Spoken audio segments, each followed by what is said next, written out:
Friends, स्वागत है आपका अपने यूट्यूब चैनल ज्ञानवीर 71 में। फ्रेंड्स, आज हम एचपी टेट जेबीटी जून 2020 में पूछे गए मैथ्स के क्वेश्चंस को सॉल्व करेंगे। ये वीडियो का पार्ट 1 रहेगा। नेक्स्ट, सेकंड और थर्ड पार्ट जो है आप वीडियो के नीचे डिस्क्रिप्शन बॉक्स में जा करके या फिर चैनल की प्लेलिस्ट में जा करके देख सकते हो।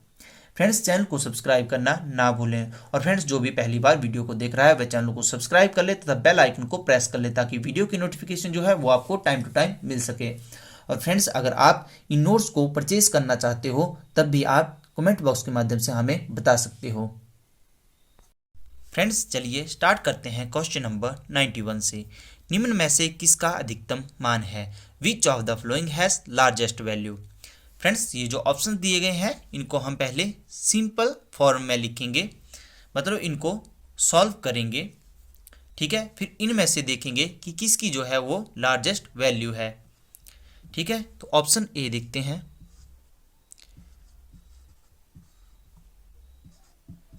इसको हम सरल करेंगे।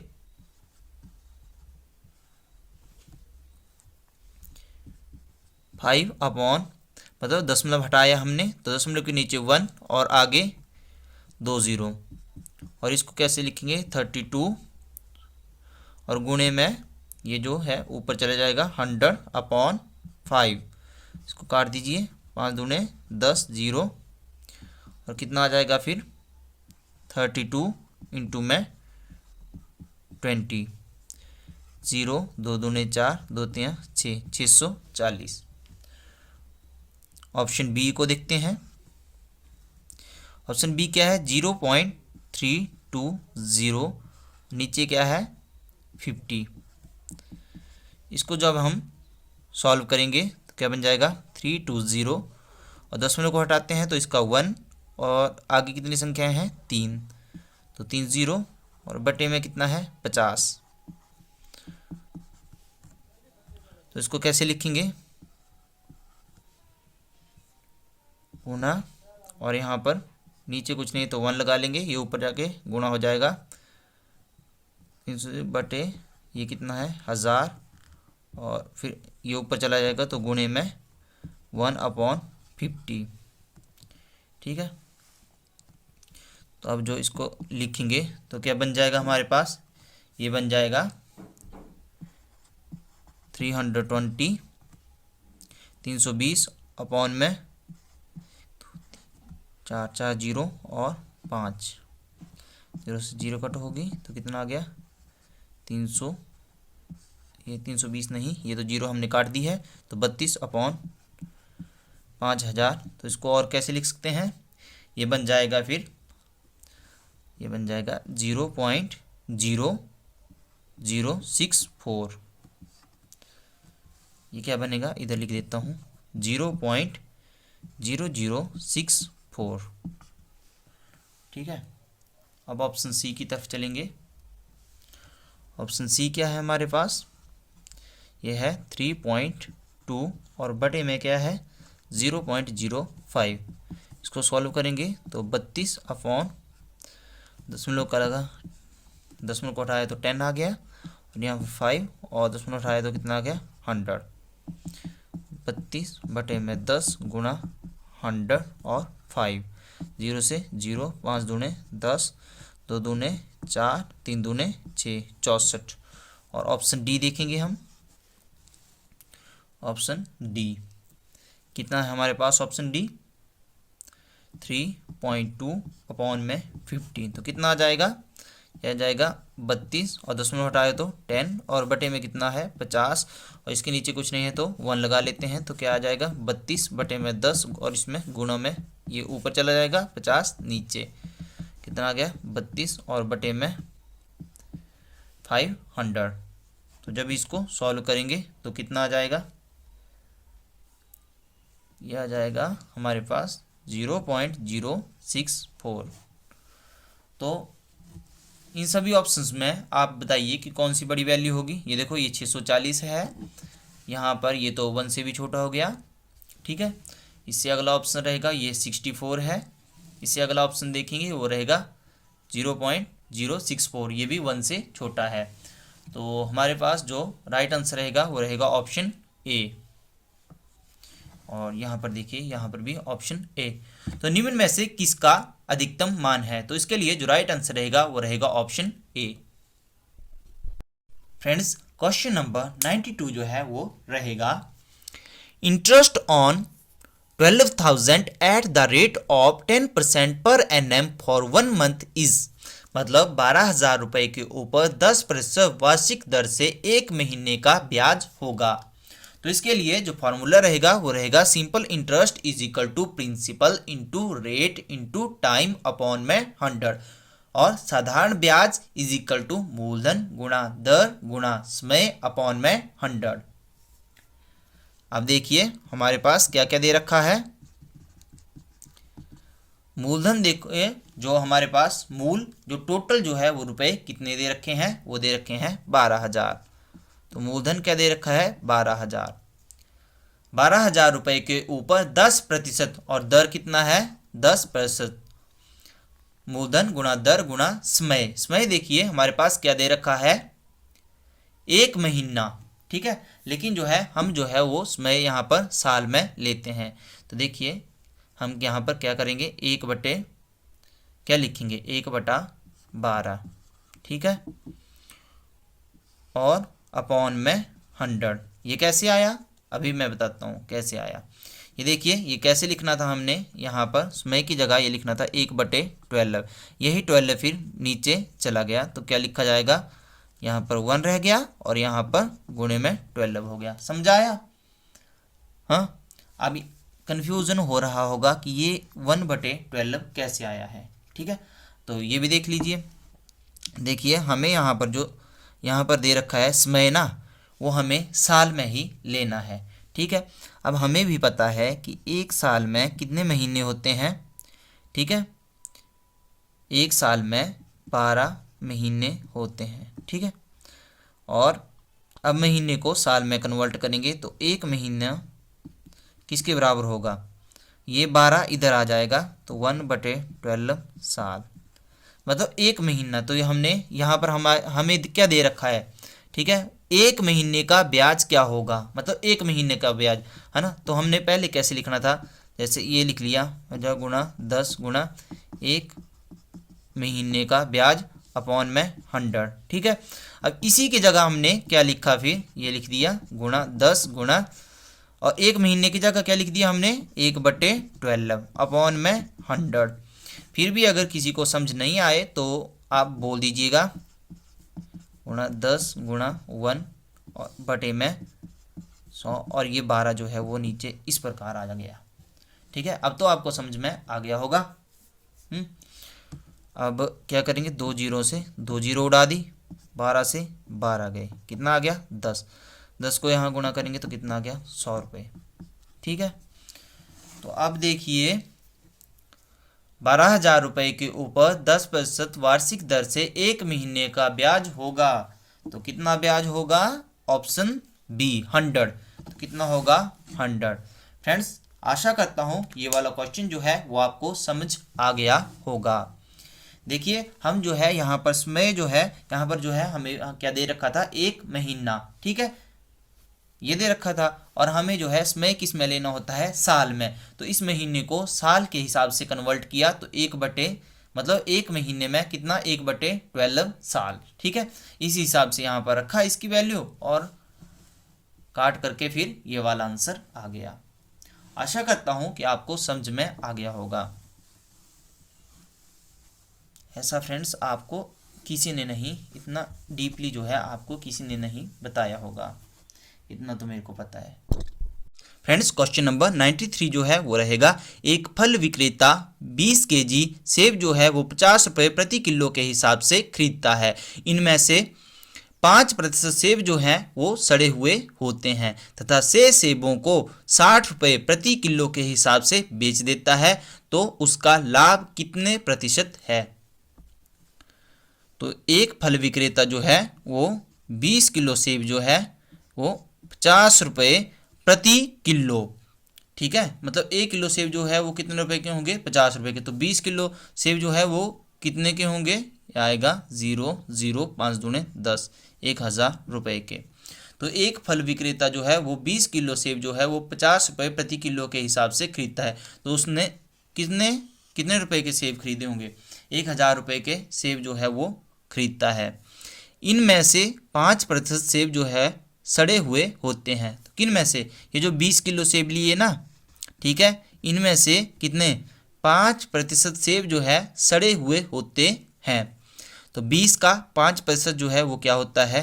20 इंटू 5/100, संख्या इंटू प्रतिशत अपॉन में 100, ठीक है। तो कितना? 20 का 5%, क्योंकि इनमें से 5% सेब सड़े हुए होते हैं। किन में से? 20 में से 20 किलो में से 5% जो है वो सेब जो है सड़े हुए होते हैं। तो 20 का 5%, 2 पंजे 10 और बटे में 10 काटा 1 किलो। 1 किलो जो है वो सेब सड़े हुए होते हैं, ठीक है। तो सेबों को, अच्छा सेब उसके पास कितने बचे? अब 20 किलो सेब उसने खरीदे, उसमें से 1 किलो जो है वो क्या हुआ? सड़े हुए पाए गए। तो बचे कितने? 19 kg। ये उसके पास बचे हुए सेब हैं जो अच्छी कंडीशन में है अभी तक, ठीक है। तो सेबों को 60 रुपये प्रति किलो के हिसाब से बेच देता है। तो ये जो सेब है ना, इनको 60 रुपये प्रति किलो के हिसाब से बेच देता है, ठीक है। तो देखेंगे कि उसने फिर कितने पैसे के बेचे होंगे, कितने रुपए के बेचे होंगे वो। 0 5 6 7 8 9 10 11 1140 रुपये, ठीक है। तो अब जो है उसको कितने रुपए, जब सेबों को बेच दिए तो कितने रुपए प्राप्त हुए? 1140 रुपये। तो उसका लाभ कितने प्रतिशत है? तो लाभ हुआ ना, लाभ 1000 रुपये के उसने सेब खरीदे, बेचे कितने? 1140 के। तो लाभ कितना हुआ? 140 रुपये का लाभ हुआ, ठीक है। ये देखिए, ठीक है, लाभ कितना हुआ? ये देखो, ये हमें इतने रुपए के हमने बेचे और खरीदे कितने थे? इतने रुपए के खरीदे थे। तो इसमें से इसको माइनस किया, 140 रुपये क्या हुआ? लाभ, ठीक है। अब बोला क्या है हमें? बोला क्या गया है? देखिए, उसका लाभ कितने प्रतिशत है, ठीक है। उसका लाभ कितने प्रतिशत है? तो लाभ प्रतिशत निकालने के लिए क्या फार्मूला रहता है हमारे पास? रहता है लाभ बटे में क्रय मूल्य और गुणे में 100। लाभ कितना हुआ हमारे पास? 140 रुपये का लाभ हुआ। क्रय मूल्य कितना था? 1000 रुपये के हमने सेब खरीदे हुए थे, और गुना 100। जो 2 जीरो से 2 जीरो गई, इस जीरो से ये जीरो गई, बचा कितना हमारे पास? तो लाभ प्रतिशत क्या आया? 14%। कितना आया हमारे पास? 14%। इंग्लिश में profit percentage is equal to profit upon cost price into में 100, ठीक है। तो कितना आ गया? 14%। तो लाभ प्रतिशत कितना आया? 14%। तो यहाँ पर देखते हैं आंसर, हाँ ऑप्शन में, ये देखिए ऑप्शन डी जो है इसके लिए राइट आंसर रहेगा। ये देखिए option D. Friends, question number 94 जो है वो रहेगा 225% इज इक्वल टू 225% का मान बराबर है। तो कितना होगा? 225%। और इसको हम कैसे लिख सकते हैं? 225% को हटाया तो बटे में 100, ठीक है। अब काट दीजिए, 25 चौके 100 और 25 नया 225। और आपको भी पता है इसको हम ऐसे भी लिखते हैं 9:4, ठीक है। तो इसके लिए जो राइट आंसर रहेगा वो रहेगा ऑप्शन ए, 9:4।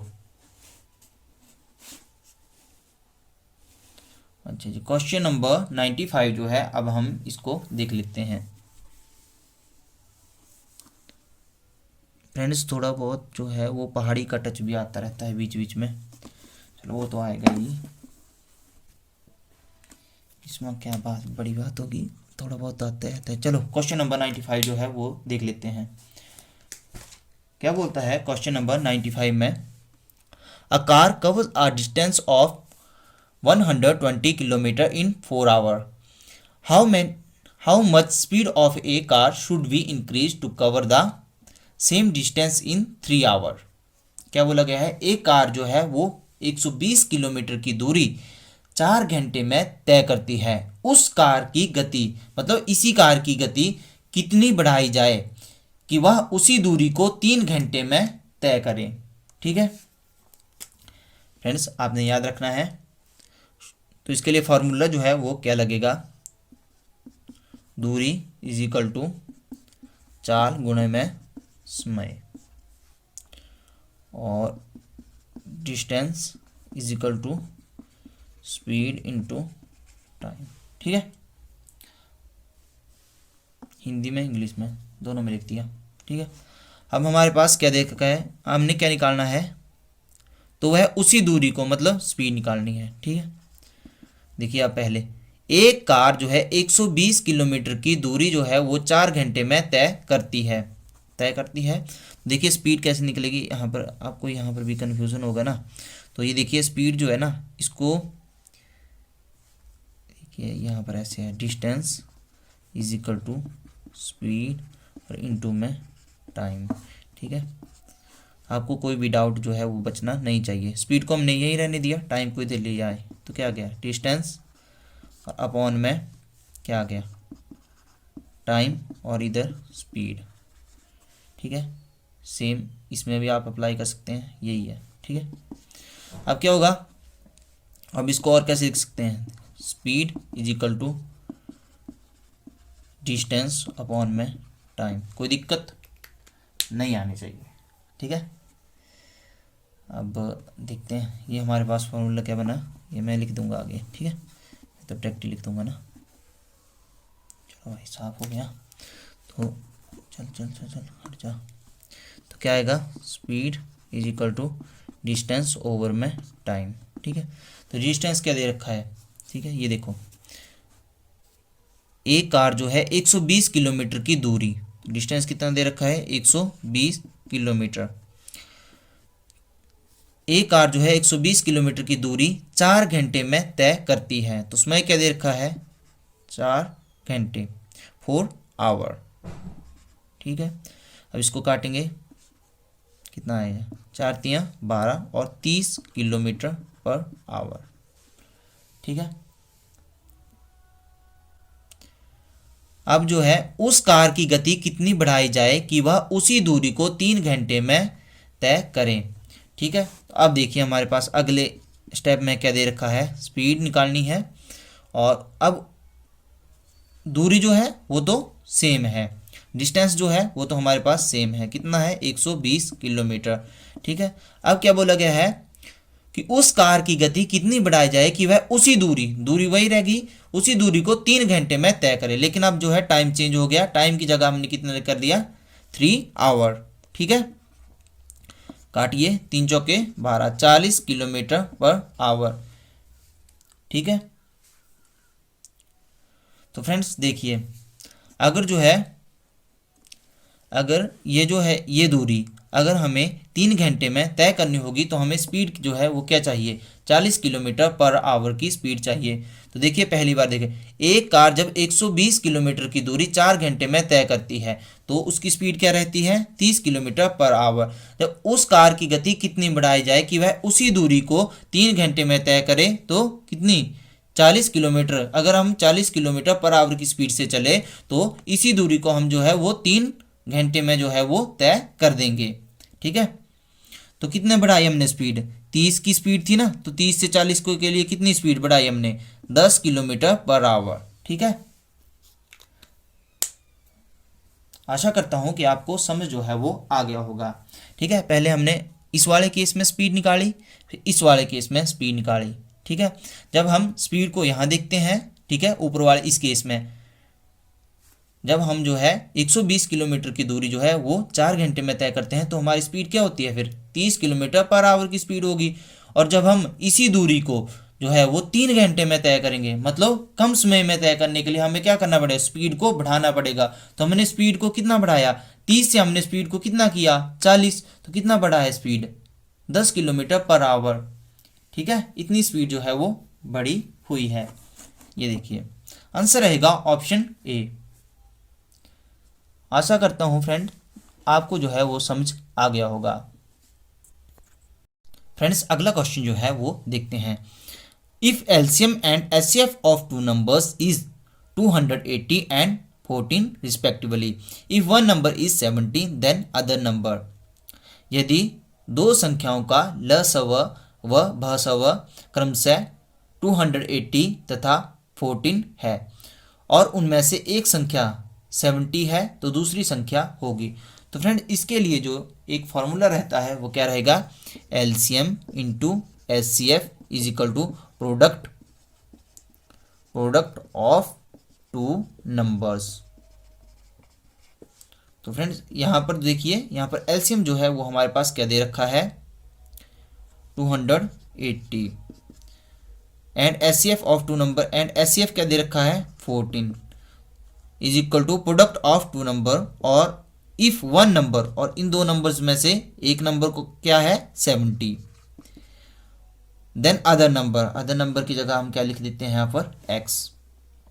अब देखिए ये कैसे सॉल्व होगा, s को यही रहने दो, ठीक है, और 70 को फिर इसके यहाँ से यहाँ ले आओ, ठीक है, और यहाँ से ये कट कर दिया, 7 दूने 14, ठीक है। अब इसको मल्टीप्लाई करेंगे, 2 8 16, 2 दूने 4 और 1 5, 56, और ये किसके बराबर होगा इज इक्वल टू एक्स, और कैसे लिख सकते हैं, और x इज इक्वल टू 56।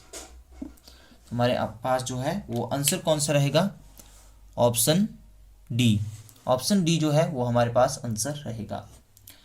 तो फ्रेंड देखिए क्वेश्चन नंबर 96 जो है वो हमारे पास क्या बोलता है, if LCM and HCF of two numbers is 280 and 14 respectively, if one number is 70 then other number is. ठीक है, तो इसका हम कैसे करेंगे, इसके लिए फार्मूला रहता है LCM into HCF is equal to product of two numbers. ठीक है, अब हमारे पास एलसीएम दे रखा है, एचसीएफ दे रखा है, is equal to product of two numbers, और इनमें से प्रोडक्ट ऑफ टू नंबर्स, इनमें से वन नंबर दे रखा है और दूसरे नंबर को हम क्या मान लेते हैं, एक्स मान लेते हैं। एक्स को यहीं रहने देते हैं, 70 को यहाँ लेके आ जाते हैं, इसको काटते हैं, 7 दूने 14, इसको मल्टीप्लाई करते हैं, कितना आ जाता है 56, और x इज इक्वल टू 56। तो यहाँ पर देन अदर नंबर इज, तो अदर नंबर कितना होगा 56। ठीक है फ्रेंड्स, क्वेश्चन नंबर 97 जो है वो रहेगा, विच of the flowing number does not lies between -5/6 and 7/8। निम्न में से कौन सी संख्या -5 बटे में क्या है 6 तथा 7 और बटे में कितना है 8 के बीच में नहीं है। तो फ्रेंड इस क्वेश्चन को हम कैसे करेंगे, ट्रिक के माध्यम से करेंगे। तो फ्रेंड्स ये जो नीचे जितनी भी संख्याएं दे रखी है ना, जो बटे में है, वो चाहे ऑप्शंस में है या फिर यहाँ पर ऊपर क्वेश्चन में है, इन सभी को क्या करेंगे हम एलसीएम लेंगे है। तो कितनी है 6 8 8, आगे 24, फिर 4 और फिर 12, सभी का एलसीएम लेंगे। तो क्या होगा, 2 3 6, 2 चौके 8, 2 चौके 8, 2 कम 2, 2 दूने 4, 2 दूने 4, 2 छिके 12, उसके आगे 2 3 2 दूने 4, 2 दूने 4, 2 छिके 12, 2 एकम 2, 2 3 6, उसके बाद 2 के साथ 2 एकम 2, 2 एकम 2, 2 3 6, 1 3, 3 एकम 3 1 1, 3 एकम 3 1, 3 एकम 3। तो एलसीएम क्या आ जाएगा, 3 दूने 6, 6 दूने 12, 12 दूने 24। तो एलसीएम कितना आ गया 24। मतलब चाहे यहाँ पर हो इस संख्या में, इस संख्या में, इसमें इसमें इसमें इसमें सभी संख्याओं में हमें क्या करना है, नीचे बटे में अब कितना बनाना है 24। ठीक है, तो फिर जो है बटे में जब सभी के 24 हो जाएगा तो हम ऊपर की संख्याओं को देखेंगे और जानेंगे कि कौन सी संख्या जो है वो इन दोनों संख्याओं के बीच में आती है, और जो नहीं आती होगी वो जो है वो हमारे पास क्या हो जाएगा, आंसर हो जाएगा। ठीक है, क्योंकि यहाँ पूछा गया है निम्न में से कौन सी संख्या जो है इन दो संख्याओं के बीच में नहीं है। ऑप्शन ए जो है वो आप देख लेते हैं। ऑप्शन ए क्या रहेगा? अच्छा, पहले इनको ही देख लेते हैं, संख्या जो है वो कौन कौन सी बनेगी। तो ये देखिए, यहाँ पर भी हम 24 बनाएंगे, तो यहाँ पर कितना है 5/6। तो यहाँ पर हमने क्या बनाना है 24। तो देखिए अब 24 कौन सी संख्या को जो है वो 6 से मल्टीप्लाई करेंगे कि हमारे पास क्या जाए 24 आ जाए। और मैथ का रूल होता है, अगर यहाँ पर जो है बटे में हम जिस संख्या से मल्टीप्लाई करेंगे ऊपर भी हमें उसी संख्या से मल्टीप्लाई करना पड़ेगा। तो नीचे हम 4 से मल्टीप्लाई करेंगे क्योंकि 6 चौके 24 और यहाँ पर 6 चौके 24, क्योंकि बटे में हमें क्या बनाना है 24, ऊपर का हमें कोई दिक्कत नहीं है, कुछ भी बनेगा। 4 पंजे 20, तो -20/24, ठीक है। और दूसरा कौन सा है नंबर 7 और बटे में 8। तो अब हमें नीचे क्या बनाना है 24, 8 × 24, ठीक है। और 7 × 21, यहाँ पर भी 3 से मल्टीप्लाई कर 7 × 21 और 8 × 24, ठीक है। तो संख्याएं कौन कौन सी बनी? इस और इस संख्या को अब हम क्या क्या लिख सकते हैं? तो हम लिख सकते हैं इस और इस संख्या को, अब इसको तो मिटा देते हैं, इसका तो कोई काम नहीं रहा, ठीक है। इतना समझ में आ गया होगा। तो संख्याएं कौन कौन सी बन गई? इस वाले संख्या को क्या लिख सकते हैं -20 और बटे में 24, और देखेंगे कौन कौन सी संख्याएं इसके बीच में आती हैं। और यहाँ पर संख्या क्या लिखेंगे 21 और ये क्या बना 24, ठीक है फ्रेंड्स, कोई दिक्कत?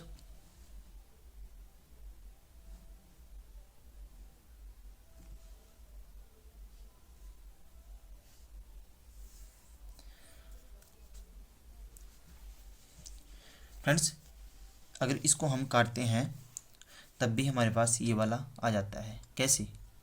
काटिए फिर, कैसे? 4, ये देखिए 4 छिके 24 और 4 पंजे 20 आ गया ना। तो ऐसे काट के ये दोनों संख्याएं आ जाती हैं, ठीक है। अब इन ऑप्शंस को भी देखेंगे। हट जा, ठीक है, ये हटा दिया हमने, ठीक है। एलसीएम को भी हटा दो, ये तो आपको बता दिया मैंने। अब ऑप्शन वाइज जो है वो देखते हैं। ऑप्शन ए क्या रहेगा? -5 और बटे में क्या है 8।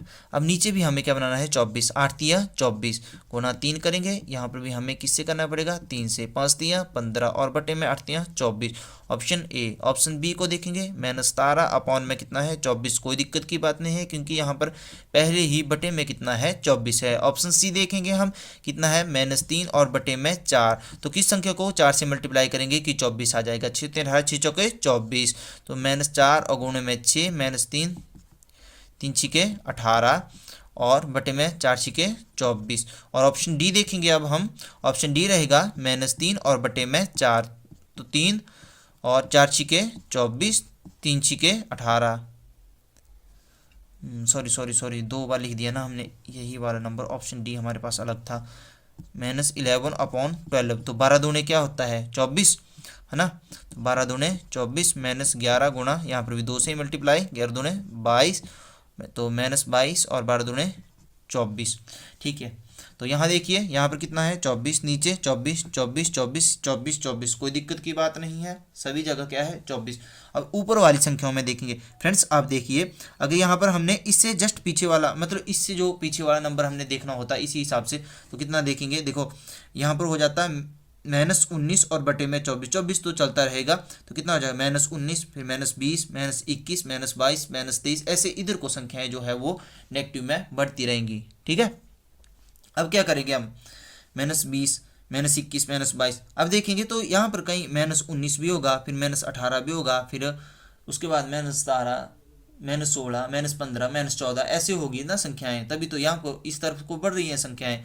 तो ये देखिए सबसे हमारे पास यहाँ पर नीचे देखिए, तो यहाँ पर क्या है -15, तो यहाँ पर लिख दिए -15/24, यहाँ पर आगे जाके कहीं -15/ यहाँ पर -15 भी आएगा, है ना, और बटे में कितना 24 तो सेम ही रहेगा।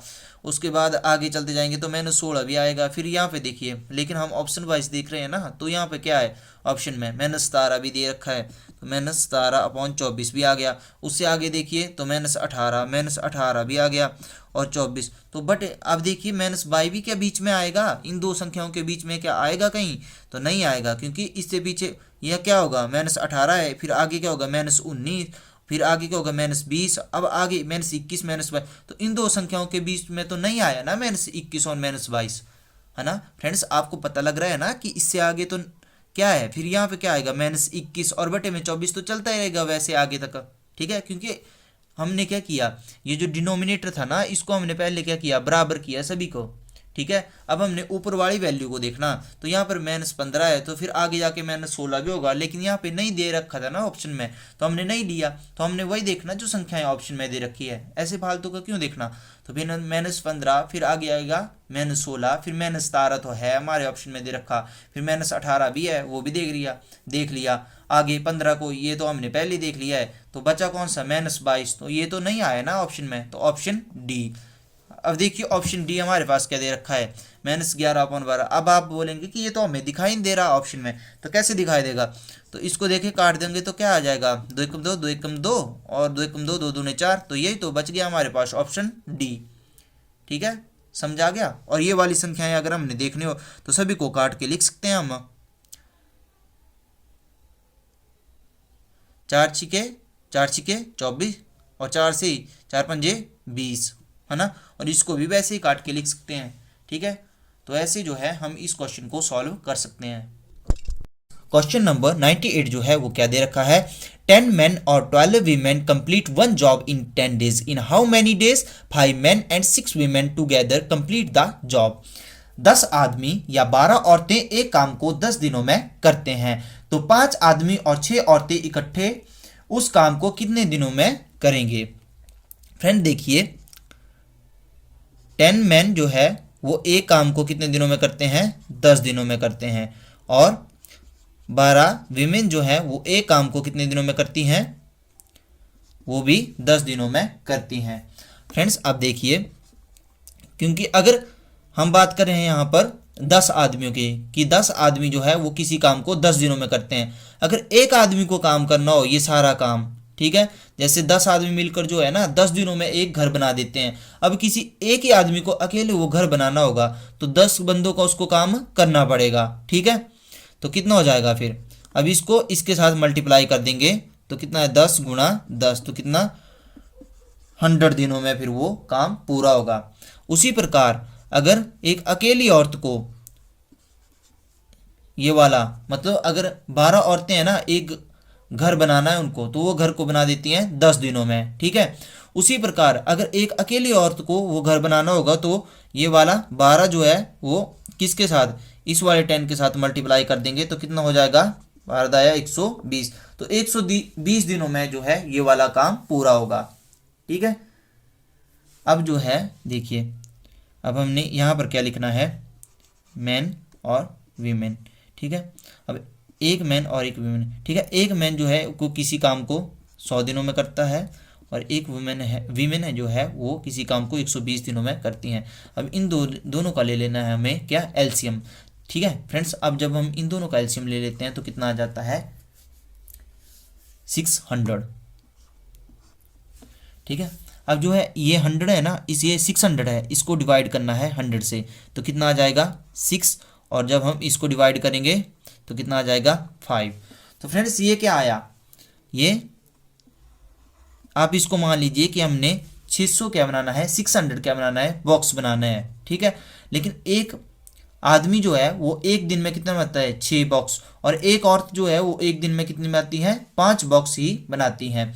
अब जो है हमें क्या करना पड़ेगा, ठीक है। अब यहाँ पर क्वेश्चन में देखिए हमें क्या दे रखा है कि 5 आदमी और 6 औरतें इकट्ठे, ठीक है। अब कितने बोला गया है, 5 आदमी, ये आ गया एक आदमी ने कितने बॉक्स बनाए। अगर 5 आदमी लग गए तो इसको मल्टीप्लाई कर दो 5 से, तो कितने 30 बॉक्स बनाए एक आदमी ने, ठीक है। उसी प्रकार अगर एक औरत जो है एक दिन में कितने 5 बॉक्स बनाती है, ठीक है। तो अब हमने क्या मल्टीप्लाई कर दिया, 6 औरतें, तो 6 औरतें कितनी बनाएगी फिर, ठीक है, कितने बॉक्स बनाएंगी, 6 पंजे 30, वो भी 30, तो 30 दोनों को प्लस कर देंगे। अगर इकट्ठे दोनों काम करेंगे, अगर दोनों इकट्ठे काम करेंगे तो क्या हो जाएगा, 30 और 30 60, तो कितने बॉक्स बनेंगे एक दिन में, 60 बॉक्स। टोटल बनाने कितने हैं हमें, 600, तो 600 को किससे मल्टीप्लाई को डिवाइड करेंगे, 600 को डिवाइड करेंगे 60 से, तो कितना आ गया, तो 10 दिनों में जो है वो काम जो है कंप्लीट हो जाएगा।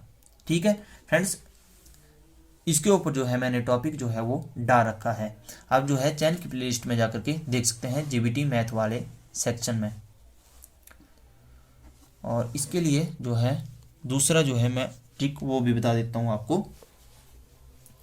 ये देखिए क्या रहेगा, इसके लिए फॉर्मूला रहता है नंबर्स ऑफ डेज अपॉन, क्या लिखेंगे यहाँ पर, मैन और यहाँ पर वीमेन। ठीक है, और यहाँ पर लिखेंगे एंड और नीचे और, यहाँ पर प्लस, और जैसे वीमेन, और यहाँ पर लिखेंगे एंड और। ठीक है, इसमें कोई दिक्कत नहीं है, यहाँ पर देखना है आपको। अब देखिए क्वेश्चन का सहारा लीजिए, यहाँ पर क्वेश्चन को भी देखिए, तो अब तो कैसे दिखाई देगा, ये देखिए इकट्ठा कैसे बताऊँ मैं आपको, दिक्कत होगी ना। ये देखिए इसके हिसाब से भी नहीं बनेगी बात, तो 1 मिनट इसको क्लियर करके बताता हूँ। ये हटा दिया, अब देखिए फार्मूला लिखूँगा मैं फिर से, वेट कीजिएगा, फार्मूला जल्दी से लिखता हूँ। Numbers of days upon man, यहाँ पर एंड और प्लस वुमेन और एंड और। ठीक है, ये वाला फार्मूला, ये वाला क्वेश्चन है। ठीक है, तो क्या दे रखा है हमें यहाँ पर, देखिए नंबर्स ऑफ डेज, तो 10 मैन और 12 women complete 1 job in 10 days, तो कितना, नंबर ऑफ डेज की जगह क्या आ जाएगा हमारे पास, यहाँ ऊपर 10 आ जाएगा। ठीक है, 10 आदमी और 12 औरतें एक काम को 10 दिनों में करते हैं, तो नंबर ऑफ डेज कितने दिनों में काम करते हैं, 10 दिनों में। ठीक है, अब मैन की जगह हमने लिख दिया वैसे ही मैन और प्लस लगा दिया, वीमेन की जगह लिख दिया वीमेन। ठीक है, अब एंड की जगह देखना, एंड मतलब यहाँ पर देखना हमने इंग्लिश वाले सेक्शन में, एंड के साथ हमारे पास कितने दे रखे हैं, मैन कितने दे रखे हैं, 5, मैन कितने दे रखे हैं 5, और के साथ देखिए यहाँ पर मैन कितने दे रखे हैं 10, और वीमेन वाले केस में देखिए एंड के साथ जो है 6 वीमेन। ठीक है, और के साथ देखिए 12। ठीक है, अब जो है इसको काटिए, कितना आ जाएगा, 10 को यहाँ लिख दे और 5/10 और प्लस में 6/12 इज इक्वल टू 10, और इसको काटे 5 एकम 5, 5 दूने 10। ठीक है, 5 एकम 5, 5 दूने 10, ऐसे 6 एकम 6, 6 दूने 12, तो प्लस 1/2। ठीक है, और जब भी तो कितना आ जाएगा, 10 और बटे में हाफ कितना हो जाता है, 1 हो जाता है, तो कितना आ जाएगा 10 आंसर आ जाएगा हमारे पास। ठीक है, आशा करता हूँ कि मैंने आपको, और इसके ऊपर जो है मैंने पहले भी जो है एक वीडियो जो है डाल रखी है, आप उसको देखिए। ठीक है, पहले उसको देखिए, फिर आपको समझ आ जाएगा, अगर यहाँ जो है समझ नहीं आया है, ठीक है, वैसे समझ आ गया होगा मेरे हिसाब से। क्वेश्चन नंबर 99 को जो है वो देखिए, which of the following is equal to 1 and निम्न में से कौन सा a के बराबर है। फ्रेंड्स याद रखिए कि अगर x की पावर 0 दे रखी हो तो आंसर क्या आएगा 1, x मतलब यहाँ पर आप कोई भी नंबर जो है वो रखेंगे तो आंसर क्या आएगा 1, जैसे 1 की पावर 0 तो क्या आएगा आंसर 1, उसी प्रकार 2 की पावर 0 1, 3 की पावर 0 1। ठीक है, अब यहाँ देखिए ऑप्शंस में देखते हैं, ऑप्शन के हिसाब से, तो ऑप्शन ए क्या दे रखा है, ऑप्शन ए दे रखा है 2 की पावर 0 क्या आएगा 1 प्लस 3 की पावर 0 1, 4 की पावर 1, आंसर क्या आ गया 3, आंसर ऑप्शन ए तो नहीं होगा। हमें क्या बोला गया है, निम्न में से कौन सा ए के बराबर होगा, ऑप्शन बी देखते हैं, ऑप्शन बी रहेगा 2 की पावर 0 1 इंटू 3 की पावर 0 1, 4 की पावर 0 1, क्या आएगा 1, ये तो राइट आंसर हो गया। ठीक है, अब साथ में ऑप्शन सी को भी चेक करेंगे, तो 3 की पावर 0 कितना हो गया 1 और 2 यहाँ पे तो कितना आएगा, और यहाँ पर 1 तो क्या आ जाएगा 3 की पावर 1 माइनस और 2 और इंटू में 1 तो कितना आ गया -1, क्योंकि यहाँ से कितना आ गया फिर -1 इंटू 1 कितना आ गया -1, और ऑप्शन डी में क्या आ जाएगा, ऑप्शन डी में 1 -1 तो कितना आ गया 0, और इंटू 1 + 1 तो कितना आ गया, यहाँ पे 0 आ गया ना, तो 0 के साथ मल्टीप्लाई तो 0 ही हो जाएगा। तो हमें क्या बोला गया है, निम्न में से कौन सा ए के बराबर है, तो इसके लिए जो राइट आंसर रहेगा वो रहेगा option B. Friends, question number 100 जो है वो रहेगा, प्राकृतिक संख्याएं किसके समृद्ध नहीं है, natural numbers are not closed under. तो इसमें हम क्या देखेंगे, इसमें ऑप्शंस वाइज जो है वो चेक करेंगे कि क्या, देखिए सबसे पहले हम देख लेते हैं कि नेचुरल नंबर जो है वो हमारे पास क्या होते हैं, 1 2 3 4 5 6 और ये चलते जाएंगे इन्फिनिटी तक, इन्फिनिटी मतलब अनंत तक जो है वो चलते जाएंगे। तो क्या बोला गया है, पहला ऑप्शन क्या रहेगा, एडिशन, मतलब यहाँ पर बोला गया है कि अगर हम दो नेचुरल नंबर्स को ऐड करेंगे तो क्या जो है वो अगली संख्या जो है वो जो इन दोनों को प्लस करने के बाद जो संख्या आती है क्या वह भी नेचुरल नंबर होंगी, तो देखिए हाँ जी ये भी नेचुरल नंबर होगी। साथ अगला देख लेते हैं, जैसे 2 + 3 को कर लेते हैं तो कितना हो गया 3 और 2 5, तो ये भी क्या होगा, ठीक है, तो ये भी क्या नेचुरल नंबर नहीं होगा, ठीक है। और क्योंकि हमें आंसर तो पता है ना, अब ऑप्शन सी को देख लेते हैं, मल्टीप्लिकेशन वाले केस में अगर किन्हीं दो नेचुरल नंबर को मल्टीप्लाई करें तो जो आगे मल्टीप्लाई करने के बाद जो संख्या आती है वो भी क्या होगी, नेचुरल नंबर ही होगी, ठीक है। 2 × 3 3 दूने 6, तो ये भी कौन सी संख्या होगी, ये भी हमारे पास कौन सी संख्या होगी, ये भी नेचुरल नंबर ही होगा, ठीक है। तो क्या होगा, नेचुरल नंबर्स आर हमारे पास क्या होंगे, क्लोज्ड अंडर, किसके क्लोज होंगे, क्लोज्ड अंडर, तो किस किस में आ जाएगा, क्लोज्ड अंडर। अगर बोला गया होता natural numbers are closed under तो आ जाता एडिशन और मल्टीप्लिकेशन, लेकिन यहां पर क्या बोला गया है, natural numbers are not closed under, तो नॉट क्लोज्ड अंडर इस वाले केस में देख लेते हैं। अब सब्ट्रैक्शन वाले केस में अगर हम दो नेचुरल नंबर को सब्ट्रैक्ट करते हैं तो क्या जो है हमारे पास जो है वो हमेशा जो है वो नेचुरल नंबर ही आते हैं, ठीक है। तो ऐसा नहीं होगा, जैसे देखिए, जैसे हम 4 में से 6 को जो है वो घटाते हैं तो हमारे पास कितना आ जाएगा -2, तो ये क्या नेचुरल नंबर होगा, नहीं होगा, तो ये केस क्या हो गया, फेल नहीं हो गया। और उसी प्रकार डिवीजन वाले केस में देख लेते हैं, जैसे हमारे पास नेचुरल नंबर हम दो कौन कौन से लेते हैं, एक 2 को 4 से डिवाइड कर लेते हैं तो क्या आ जाएगा, एक तो 0 आ जाएगा, पॉइंट लग जाएगा, 20 4 पंजे 20, तो ये तो 1 से भी छोटा हो गया, तो ठीक है, तो ये भी नहीं हो गया, ठीक है, ये भी नेचुरल नंबर नहीं होगा, ये भी नेचुरल नंबर नहीं होगा, ठीक है। तो किस किस केस में जो है वो ये वाला फेल हो गया हमारे पास मेथड, तो ये फेल हो गया किस वाले केस में, सब्ट्रैक्शन वाले केस में और डिवीजन वाले केस में, ठीक है। तो आपने अगर यही वाला क्वेश्चन आ गया पेपरों में तो अगर आपने ऐसे याद रखना हो ना ट्रिक के माध्यम से, तो आपने याद रखना कि नेचुरल नंबर जो होते हैं हमारे पास वो क्लोज्ड होते हैं अंडर किस किस के क्लोज्ड होते हैं, मल्टीप्लिकेशन और एडिशन में, तो एम ए याद रख लेना। और उससे उल्टा आ जाए कि natural numbers are not closed under, not closed under, तो क्या आ जाएगा हमारे पास, ऑप्शन बी सही रहेगा और ऑप्शन डी सब्ट्रैक्शन और डिवीजन, क्योंकि सब्ट्रैक्ट करने के बाद, क्योंकि यहाँ पर बोला है कोई भी दो नंबर, ठीक है, तो इस वाले केस में तो ये वाला फेल हो गया ना मेथड, और इस वाले केस में भी जबकि हमने जब प्लस किया किन्हीं भी दो संख्याओं को, नेचुरल नंबर की संख्याओं को जब हम प्लस कर लेते हैं, ठीक है, तो अगली जैसे 4 और 3 कर लिए 7, तो 7 तो यहाँ होता तो वो भी नेचुरल नंबर होता। और यहाँ पर जब हम अगले वाले मल्टीप्लाई के केस में देखते हैं 4 × 12 तो वो भी नेचुरल नंबर होता, लेकिन ये वाला केस कब फेल हो जाता है, क्योंकि ये देखिए इस वाले केस में जब हम सब्ट्रैक्ट करते हैं ना तो 4 भी और 6 दोनों ही क्या है हमारे पास नेचुरल नंबर है, लेकिन जब हम 4 में से 6 को घटाते हैं तो -2 आ जाता है, ये नेचुरल नंबर नहीं होगा। और उसी प्रकार जब हम 2 को डिवाइड करते हैं 4 से तो 0.5 आ जाए, ये भी नेचुरल नंबर नहीं होगा। तो क्या हो जाएगा हमारे पास, natural numbers are not closed under, तो किस किस के अंडर क्लोज्ड नहीं होंगे, तो ये होंगे ऑप्शन बी और ऑप्शन डी, इसमें राइट आंसर रहेगा सब्ट्रैक्शन और डिवीजन। फ्रेंड्स, यह इस पेपर का पार्ट 1 जो है वो रहेगा। नेक्स्ट पार्ट्स जो है वो पार्ट 2 और पार्ट 3 जो है वो आप चैनल की प्लेलिस्ट में जाकर के देख सकते हो, या फिर आप इस वीडियो के नीचे डिस्क्रिप्शन बॉक्स में जाकर के भी उन वीडियोस को देख सकते हो। वीडियो को देखने के लिए धन्यवाद।